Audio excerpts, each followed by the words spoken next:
while the LCE and a few of the damaged dozen were dealing with the ring part of the House of Spiders. Let's focus on one of the other teams, see what they're doing.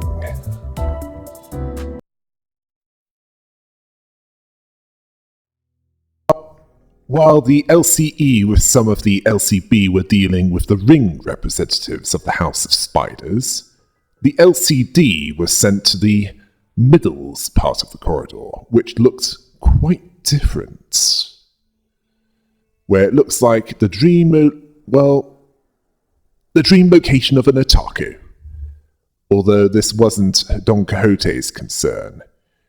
She brought to Vesper Crabro's attention that this workshop featured in Fixer Monthly. It'd be best for merchandising opportunities, due to the clean, flawless finish, and that workshop on the side produces figurines of passing quality, although she advised caution as they run mass production lines of generic products lacking in creativity. Yeah. She was advising the Yellow Harpoon on how best to promote certain products and merchandising opportunities. After this, he'll probably be in Fixer Monthly's Mr. February. Vesper thanked her for the advice, with a mix of patience and annoyance. Don Quixote missed that tone, recommending that he start with button badges, as there's no chance of that becoming out of stock. Nor would it have negative revenues. Aindu told her that while this excitement was justified, it can wait. She was struggling to breathe in this moment of a new color fixer's first mission. Honglu told her to breathe. Ezra asked Vesper, now, how Color Fixer life was. He has a fangirl already. Vesper's silence more or less said, "Spare me." Ezra continued regardless, telling them that he's like that when he gets nervous, so they should get used to this. She had to deal with this many times before she got used to this. Then she asked if that's really the House of Spiders. Is not what she expected.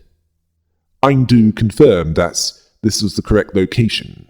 She viewed the multi-angled camera and saw all paths in their surroundings. Yisang saw that places. Moses finished that with a corridor, where they spun their web. Yisang saw this House of Spiders as more, that part of it as more a supermarket or a warehouse at a nest. Moses saw it as a warehouse of toys. Honglu recognized some as what his parents bought him in childhood. Yisang saw that toys had meaning only when played with, asking why whoever lived there kept them untouched, which hampered even the purpose of detached admiration. A collector that kept them in their original packaging to increase the value? Moses saw that the purpose of an object is determined by the owner.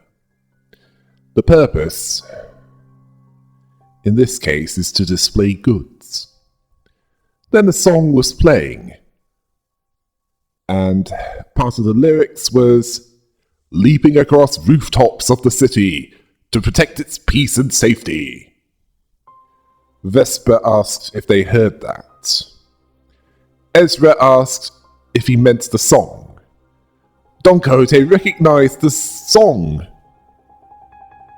She also recognized the sword in front of her.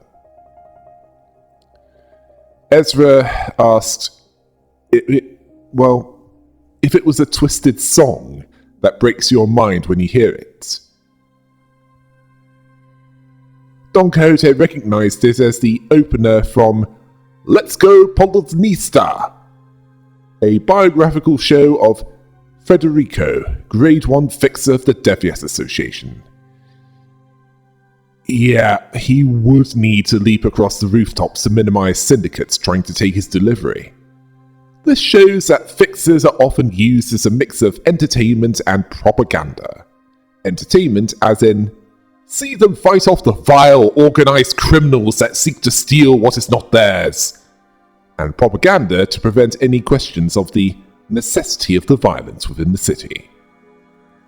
Along with saying, you too can be another great fixer of the city, maintaining its order. Such as it is. Aindu wanted to do research on this. Moses confirmed that Ezra was mistaken, there is no danger, advising that they follow the sound.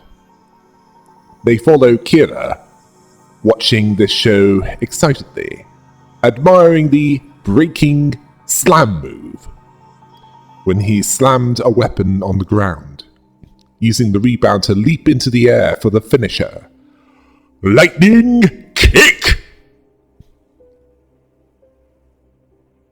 What is it, some Kamen Rider?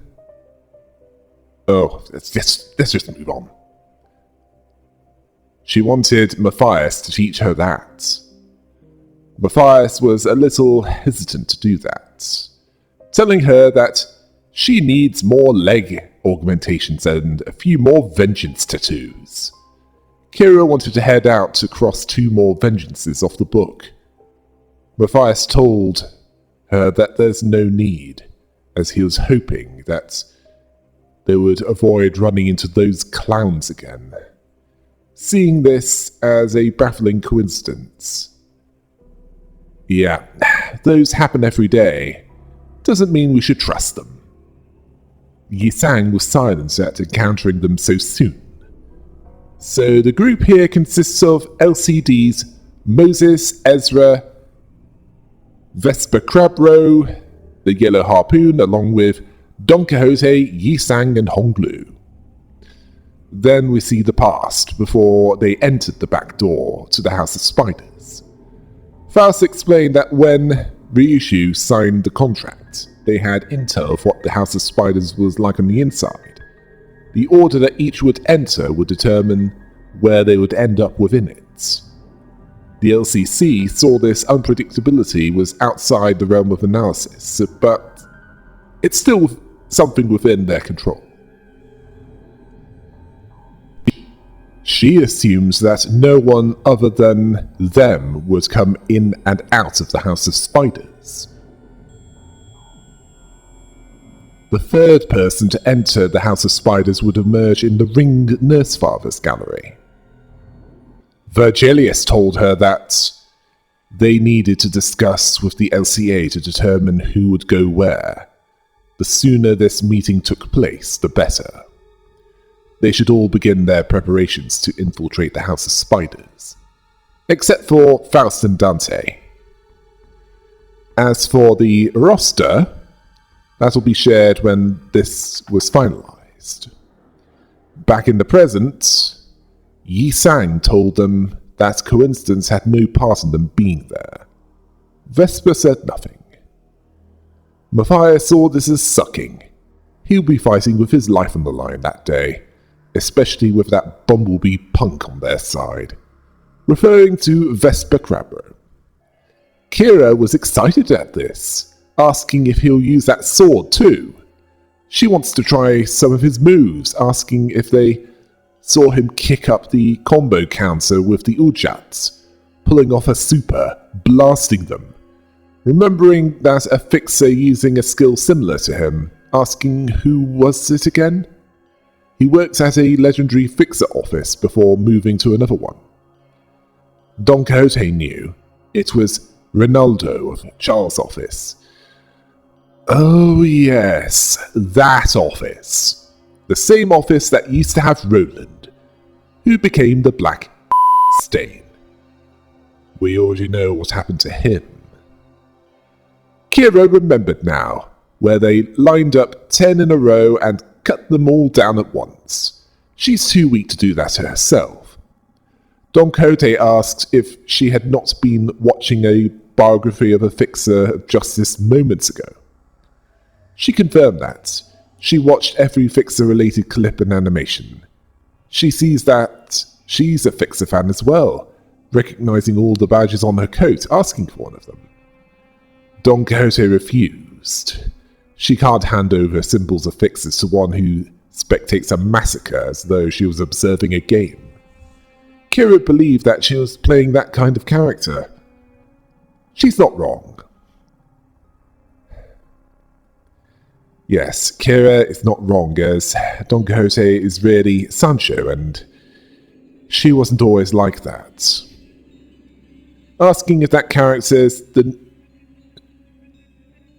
if that character in the newest episode of Fixatar was like that, one who crawled out of the hole in the desert. Don Quixote called him El Bomin.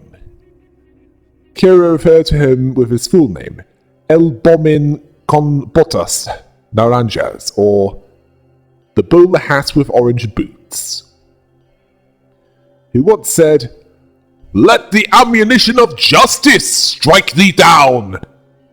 That's an expensive move, considering how it is, unless this was so long ago that it was before the head made it ruinously expensive to use firearms.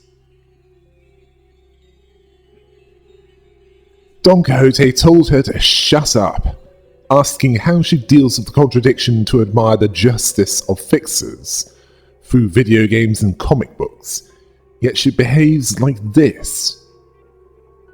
Again, it's more entertainment and propaganda. Kira was confused. She thought they were bad. Something that Matthias, her father, can beat. Moses asked if she recognized the middle nurse father's sword.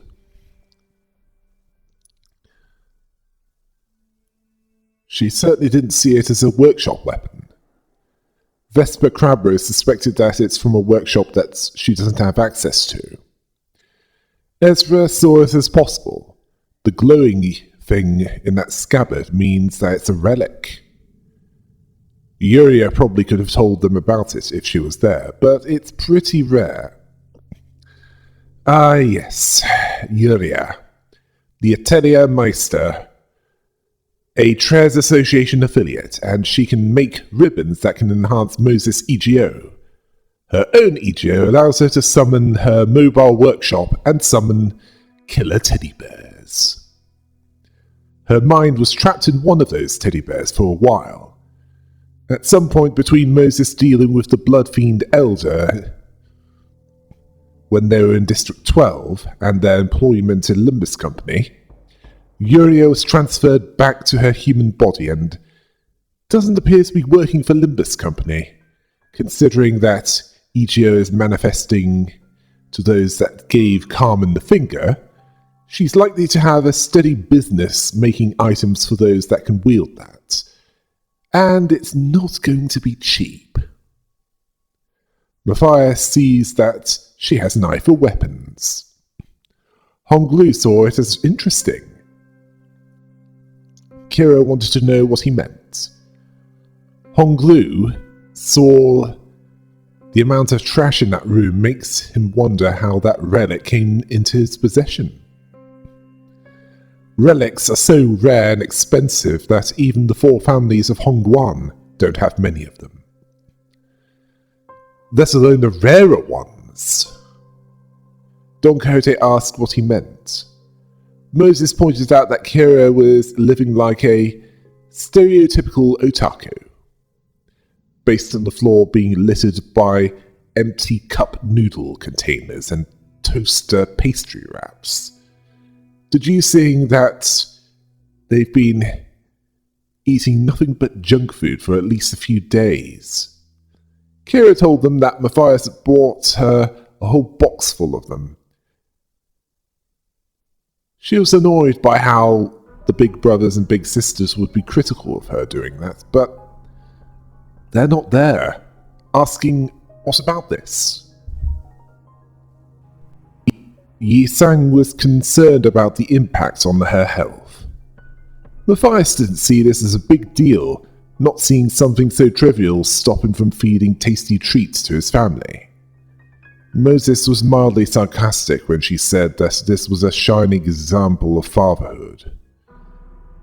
Then she was serious when she said that it was interesting as Ryushu seemed to have nothing but hatred for all of them. Now this made Matthias serious when he told her that she was walking a thin line by running her mouth about someone that she didn't know that well. He didn't know about the others, but his love for Yoshihide was completely earnest. Then we see the past, where Matthias was driving around in his purple open-top car, which looked so vulgar and unnecessary that it would make the average American feel embarrassed if they drove around in that. He asked her if she was having a good time, enjoying a nice drive. Yoshihide was alright, asking if he wasn't overspending. Matthias told her that it's been a while since she asked him to buy her anything. Money isn't a thing. She told him that she just wanted some tracksuits to wear around the house. Or rather the home. She didn't remember asking for that massive bear plush. Matthias told her that a younger sibling that he was close to told him that every child was carrying around something like that. She told him child was the key word there, reminding him that it was supposed to be red. He asked if she wanted him to turn around to get the red one. She told him that wouldn't be necessary, purple's fine. He told her that if she found anything that she didn't like, she can talk to him about that, and he'll avenge the wrongs, regardless of what was needed to get there. Back in the present, he told them that if she wanted something, he'd empty his pockets to get it for her, even if he had to borrow money from his younger brothers and sisters and risk losing face. If she wanted to do something, he'd let her go wild, as long as it didn't violate the rules of the House of Spiders, as that's family. A little sacrifice isn't a thing, if it's one of them. Honglu then pointed out that Ryushu left despite that. He then asked if Matthias ever questioned himself, asking why. Matthias thought that it was for Araya.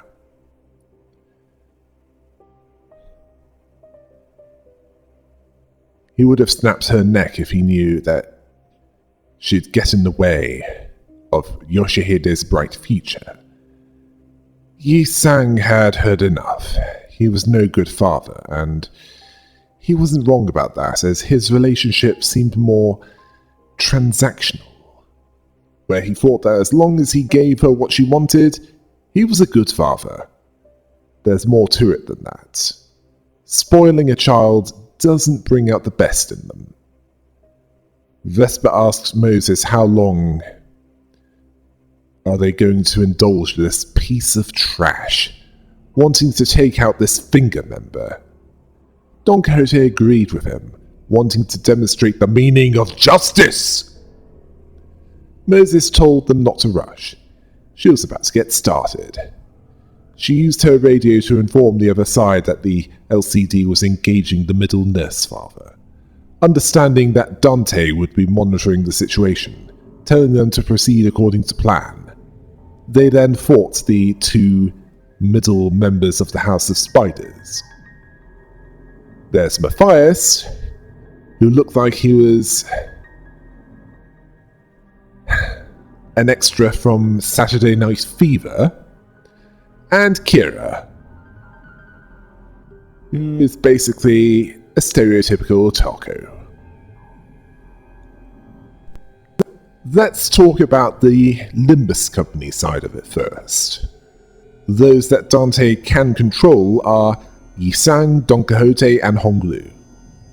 As for allies, there's Vespa Crabro, the Yellow Harpoon, Moses the Distortion Detective, and Ezra.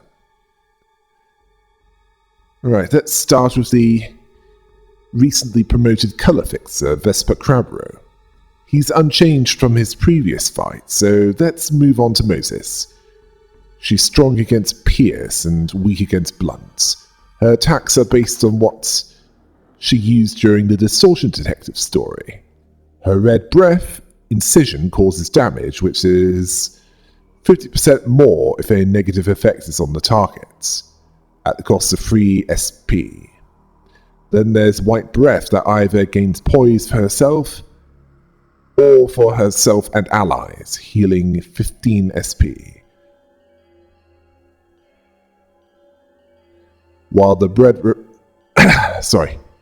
the red breath used on allies grants poise to her and gains a boost to offense and defense to all. The purple breath binds her targets, drops plus coin, inflicts fragile and deals HP and SP damage, both to the target and Moses. Her strongest attack that we can see is to inhale deep the red breath, which grants her 100 shield and gains the deep breath red effects. She uses a powerful attack next turn and loses 15 SP. She has no defensive capability, although she can use red breath to add protection and shield to those that she can, and also boost offense level and clash power. Yes, red is red is physical, white affects the mind, purple binds. Yes, binds. And she also has a pale attack, but this is rarely used as it eats away at her life expectancy. She starts with 5 haste. She also knows how to use Shin, which boosts her defense level and power, and if she lost SP, she'll gain protection based on SP loss divided by 5. If she has 3 deep breath, red, she'll use that powerful attack, and that will be revealed later. Let's move on to Ezra. Ezra has her collection of reasons going for her, along with a collection of weapons. She's strong against Blunt and weak against Pierce. She has an attack that is stronger with her speed, which grants haste. This is from the acceleration punch from Allah's workshop. She also has Screw Atelier, Screw Drill, which gains charge, inflicts tremor, and is unbreakable if there's enough charge, and deals 50% more damage if a negative effect is on the target. Yes, that is what will happen. She also has an unbreakable attack from Nestor Workshop, which is a hammer which grants haste. Namir Workshop is a weapon that can inflict tremor burst when consuming 15 charge or more, although it delivers more tremor if there's no charge on her. This gauntlet hits with 5 times the weight. Then we have a weapon from Yuria Atelier, all-out attack mode Mark 17. Likely something she tested before they eventually parted ways. This attack is unbreakable, dealing up to 100 more damage based on negative effects on the target. It can also generate Mang, if 0 more SP is there, and base power increases based on the target's tremor. It can also inflict bleed. It's apparently a special handmade Golden Retriever exclusive axe. Her Clashable Guard grants the assist defense status and inflicts tremor if it wins. Her Dimensional Bag switches weapons. It's also Allah's Workshop, the Dimensional Bag, in Origin. When when she inhales deep the red breath, she gains Shin, which boosts attack and defense, along with healing up to 12 SP. Clearly they were taught how to use Shin and Mang at some point after the job in District 12, dealing with the blood feeds there. But before meeting them at HQ, they each had at their disposal 6 K-Corp emergency ampules.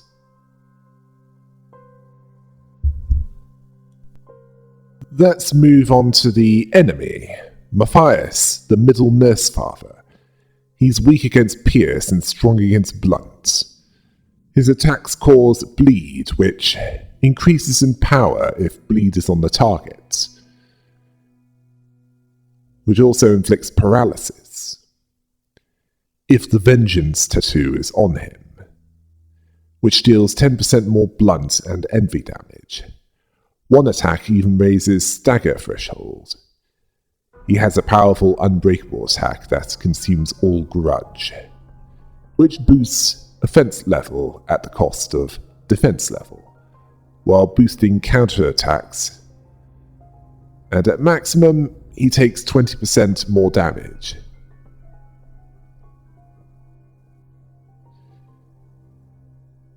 He also gains the Check This Out Kiddo status, which boosts his base power for each one he has. Slash and Blunt increases as well, but it's lost if he is hit by 2 attacks. Another unbreakable attack deals bonus blunt damage if he has Vengeance Tattoo status. It also inflicts Bind. The counter is reused for each Vengeance Tattoo on him, up to 1 more time. With a fixed, unbreakable, specific target attack, the Seal's Sword becomes first seal removed. Then there's an attack that gains Clash power up if it loses. Another grants envy damage up if it loses. There are minor variations as the fight progresses. Then there's an attack that removes the second seal. He gains Check This Out Kiddo if he wins a clash or hits a target. If it was first used in a turn, it also gains coin power. Grudge is gained if hit by 2 attacks. This is maxed out if at less than 80%, 60%, and then 40%. Book of Vengeance is inflicted on all opposing him.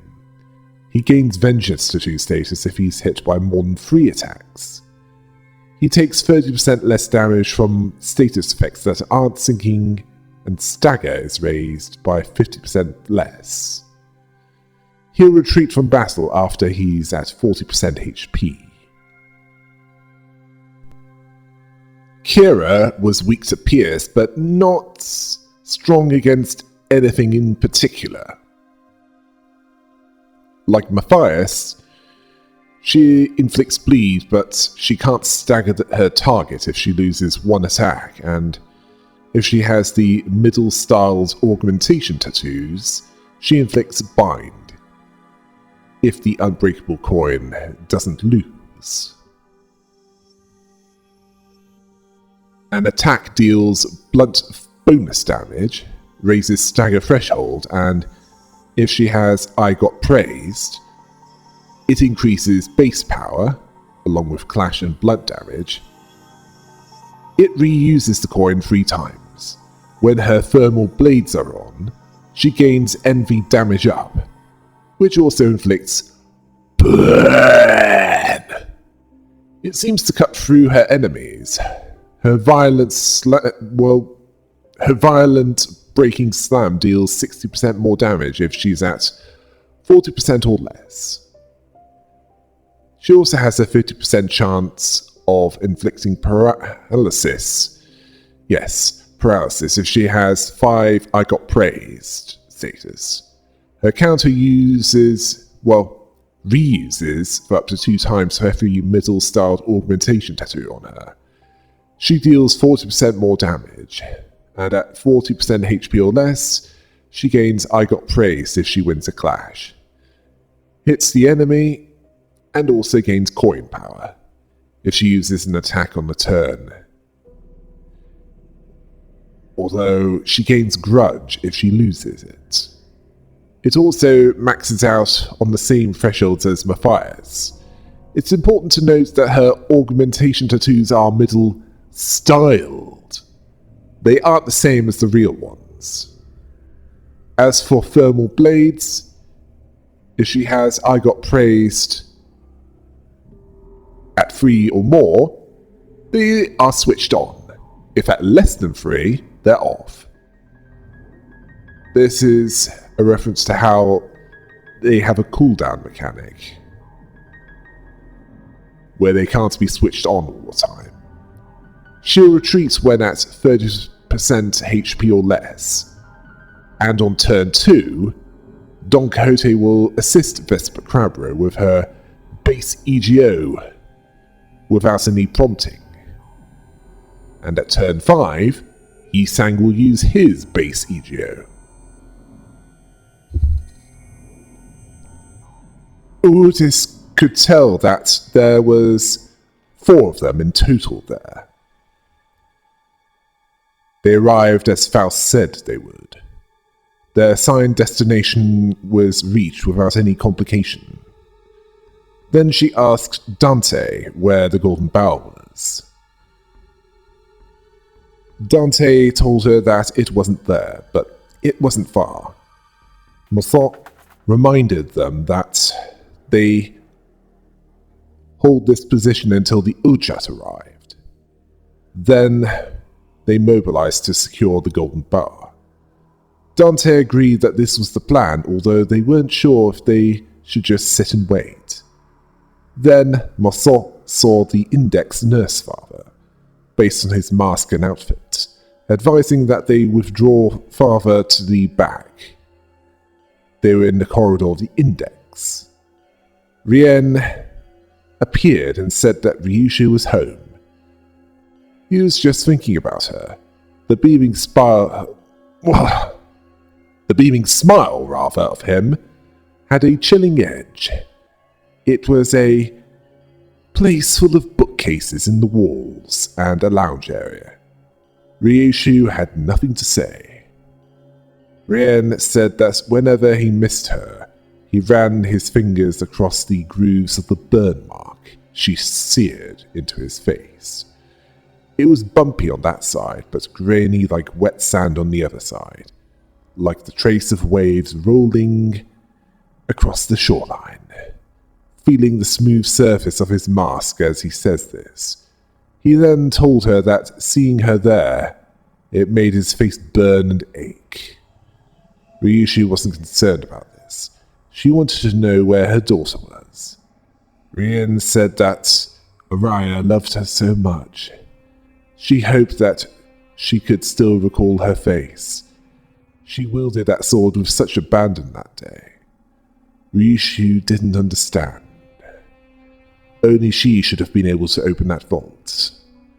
Rien asked if she was so sure of that. Seeing this as crafty of her, she'd always disappear and hide whenever Shiomi Yoru poured out her resentment towards her. So Rien was being a neglectful father, letting this happen. He thought that she had a particular talent in the game of hide and seek, where the truth was as simple as the shared blood activating the special time unit. This caught Ryushu's attention. She believed that the decoy star was the one who opened the vaults and took Araya. Rien wasn't surprised that she came to that conclusion. She always hated her, or at least she was the least committed to what they were doing. Her hatred was born from a festering pit where no hopes nor desires remained, because she abandoned her own future. Rien then asked her to sit down and he'll read a picture book. Ryushi was silent, seeing this as undeserving of an answer. Apparently, she really used to love fairy tale time when she was a child, until one day she gave him the cold shoulder and just walked straight to her room, saying that she's too old for stuff like that. Ryushi was growing impatient, telling him to off with his. She wanted an answer to her question. Rien told her that she's trying to skip ahead, asking her to remember how they never finished their books. They always saved the ending for later. If she didn't know that, she was aware. Well, if she wasn't aware of this, he had them all bookmarked so that, should she come to long for those moments again, they could pick up right where they left off. In the past, a teenage Yoshihide was there in a baggy red hoodie with Rien, who said that something about a monkey, possibly the story of Momotaro, that involves a dog, a monkey, and a pheasant. A quite significant story in Japan. Yoshihide was silent for a moment and then told him that she was 13. Rien jokingly said that she was still 5. She then gave him a long sullen silence. Rien then saw that he didn't see her as finding this funny, as she was 13 years and 7 months. So it's around November at this point, or around year 980-11. Yoshihide said that she was way past picture books. Rien's asked, who said you couldn't read fairy tales once you reach a certain age? Yoshihide pointed out that it was for ages 3 to 8.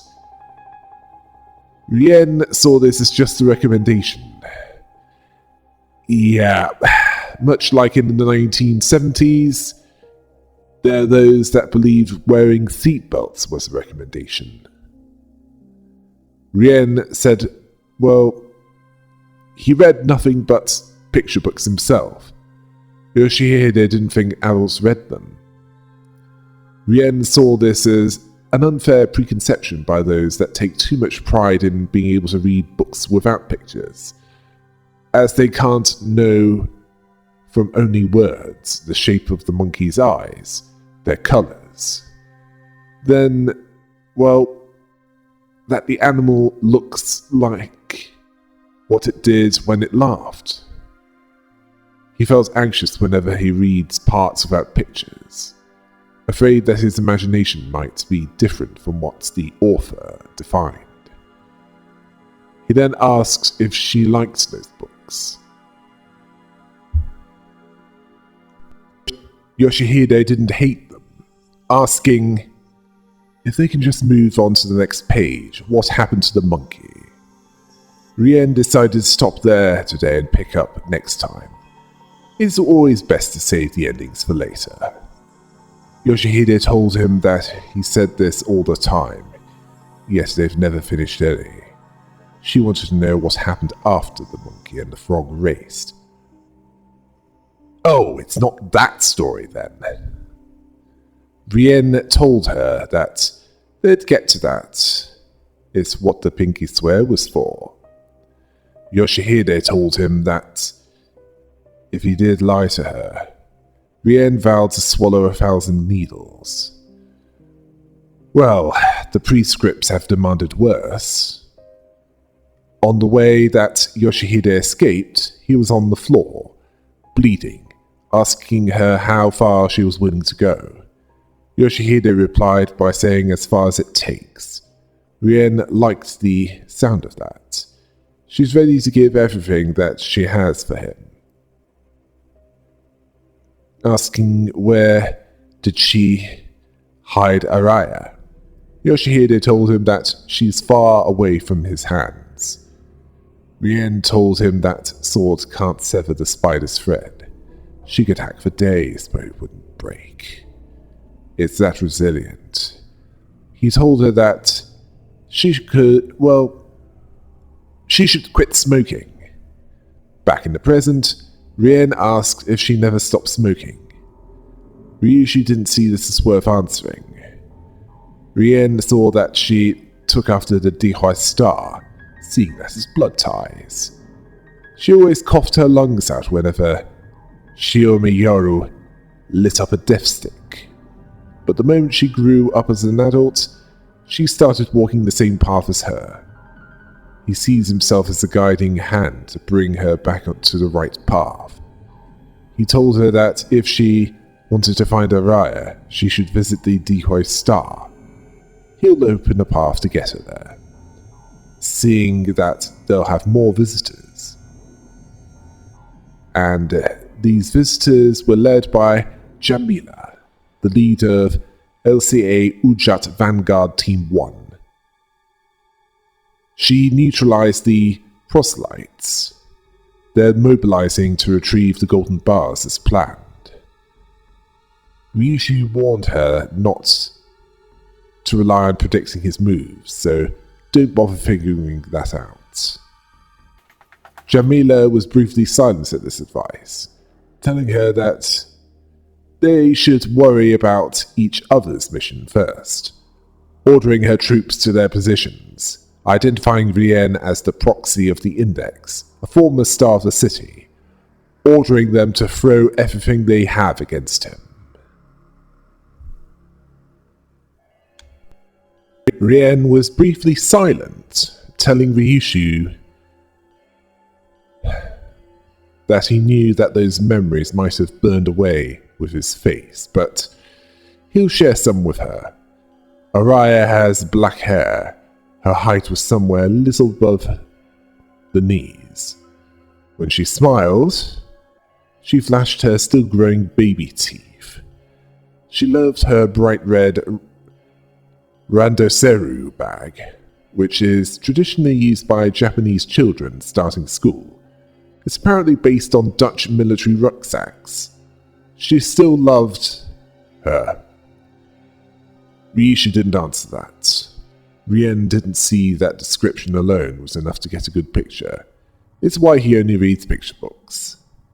The LCB team, consisting of Dante, Ryushu, Masson, and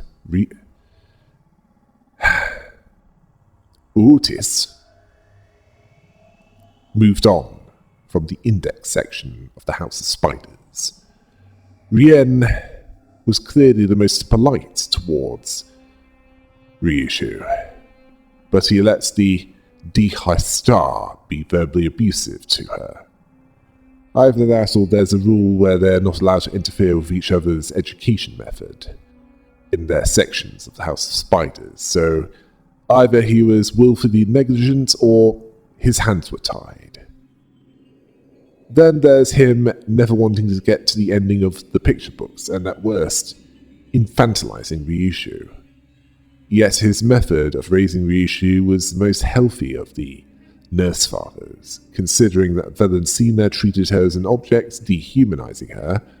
Matthias had a more transactional relationship with her.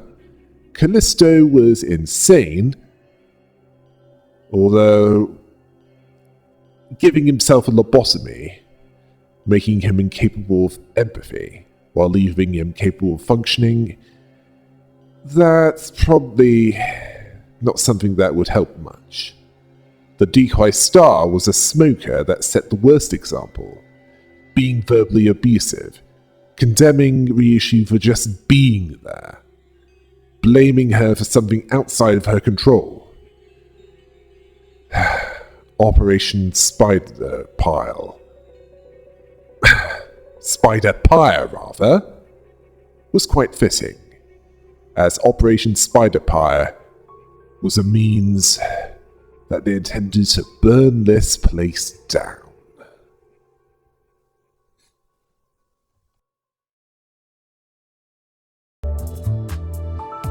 So far we've seen the Ring, the Middle, and the Index sections of the House of Spiders. Which of the other two will be next? Until next time, hail the rabbit!